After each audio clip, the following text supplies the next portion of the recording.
नमस्कार दोस्तों, स्वागत है आपका हमारे चैनल पर, जहां हम आपके लिए ऐसे सवालों का जवाब लेकर आते हैं जिन पर आपने शायद ही कभी गौर किया हो।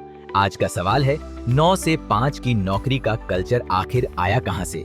क्या आपने कभी सोचा है कि ये 9 से 5 का काम करने का सिस्टम कैसे शुरू हुआ?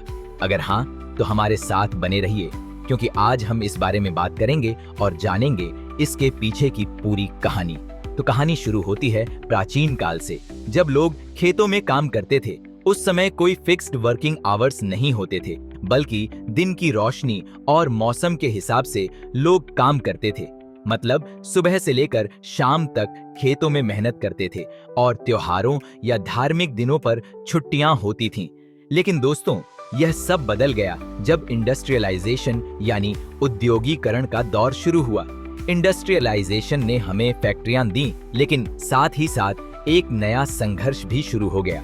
अब वर्कर्स से दिन में 10 से 12 घंटे काम करवाया जाने लगा और कुछ लोग तो 80 से 100 घंटे हफ्ते में काम करते थे। और सिर्फ बड़े नहीं, छोटे छोटे बच्चे भी फैक्ट्री में काम करने लगे थे। सोचिए कितना मुश्किल समय था वो। अगर आप भी सोचते हैं कि आज की वर्किंग कंडीशंस भी बहुत टफ हैं, तो कमेंट सेक्शन में जरूर बताइए, क्या आप भी ज्यादा काम के दबाव में हैं?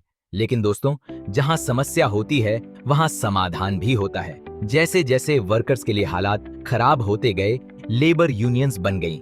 ये यूनियंस अमेरिका और यूरोप में बनी और इन्होंने वर्कर्स के लिए बेहतर कंडीशंस की मांग की। सबसे बड़ी मांग थी कम काम के घंटे और ज्यादा लेजर टाइम। धीरे धीरे इनके एफर्ट्स रंग लाने लगे। 1869 में अमेरिका के राष्ट्रपति यूलिसिस एस ग्रांट ने गवर्नमेंट एम्प्लॉयज के लिए 8 घंटे का वर्क डे लागू किया। इससे प्राइवेट सेक्टर एम्प्लॉयज को भी ये डिमांड करने का कॉन्फिडेंस मिला। इस बदलाव के चलते कई कानून आए, जिनसे खास तौर पर महिलाओं और बच्चों के लिए बेहतर सेफ्टी मेजर्स और कम काम के घंटे तय हुए।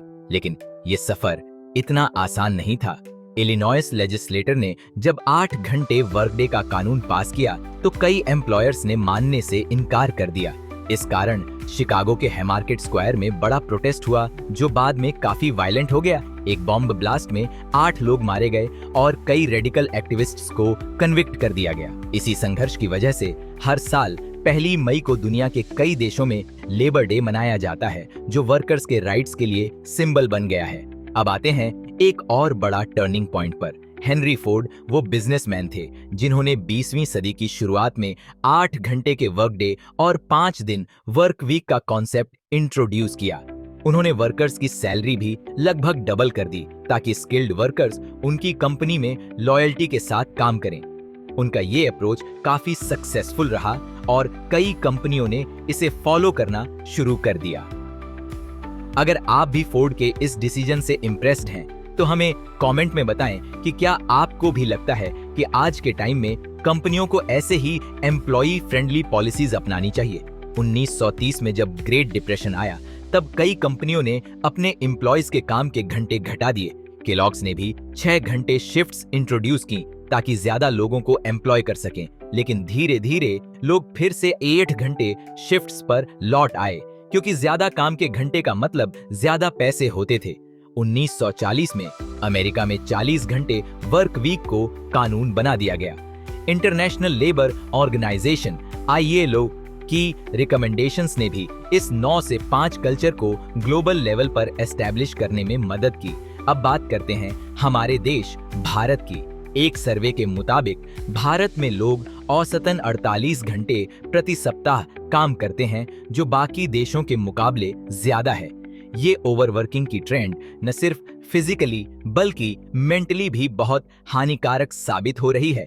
हार्ट अटैक और स्ट्रोक्स जैसे जोखिम बढ़ जाते हैं जब आप लंबे समय तक काम करते हैं। तो दोस्तों, ये था 9 से 5 कल्चर की शुरुआत और इसका सफर। आज हम जिस हसल कल्चर में जी रहे हैं, उसमें काम और जिंदगी के बीच बैलेंस बनाना बहुत जरूरी हो गया है। अगर आपको लगता है कि ये वीडियो आपके लिए इंफॉर्मेटिव था, तो इसे अपने दोस्तों के साथ शेयर करें और हमें कमेंट करके बताएं कि आप कैसे वर्क लाइफ बैलेंस मैनेज करते हैं।